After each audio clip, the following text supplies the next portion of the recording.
Well, this is the machine that makes the little magic happen. You can see my shavings and tools and stuff, but this is what it takes to make this miraculous little part that works so doggone well.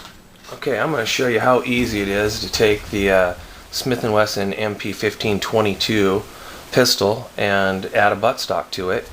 Do a eBay search for Smith Wesson MP 1522 buttstock adapter. Mine is all beat up here because I've played with it, and so the one that you'll be getting will be perfect, of course. Tools you're going to need a Allen key to get the back off, and a 5/64 drill bit. So let's go ahead and do this.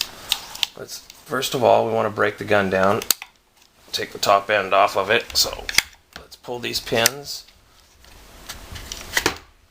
and we'll set that aside.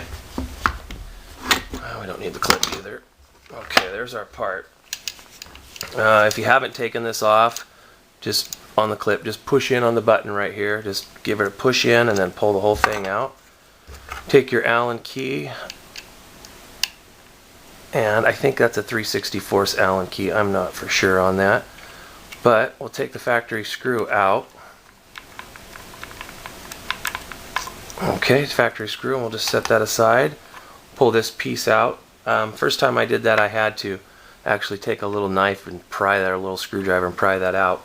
But we'll set that aside here. Go ahead and put that back in so it doesn't get lost. If you look at the part here, there's a little pin on that. Let's see if I can get that on the camera so you can see it just right.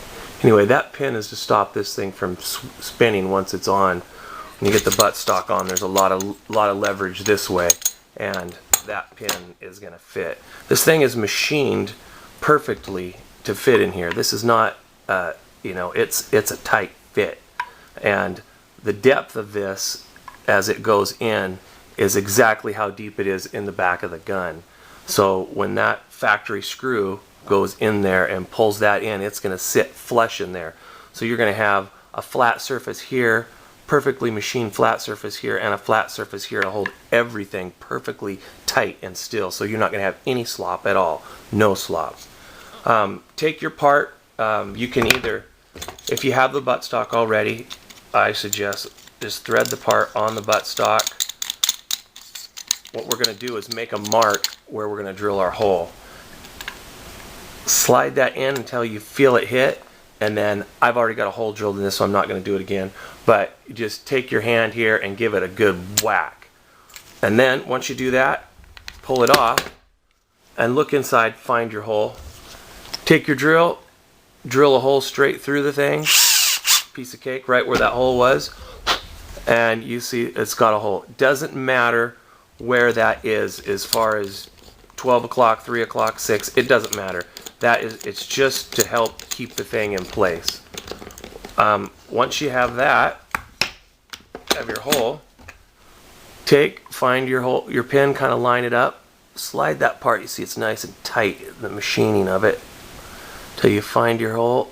There it is, and then push that thing all the way in flush. There it is, and you can see that thing is, it's there. There's no play at all. That's tight already, and the screw's not even in. Take your factory screw, put it back through, tighten it until it's nice and snug. You don't want to over tighten it. Keep in mind the base of the gun is made out of a plastic material, and you don't want to strip that out. It's just holding this thing in, and it's there now.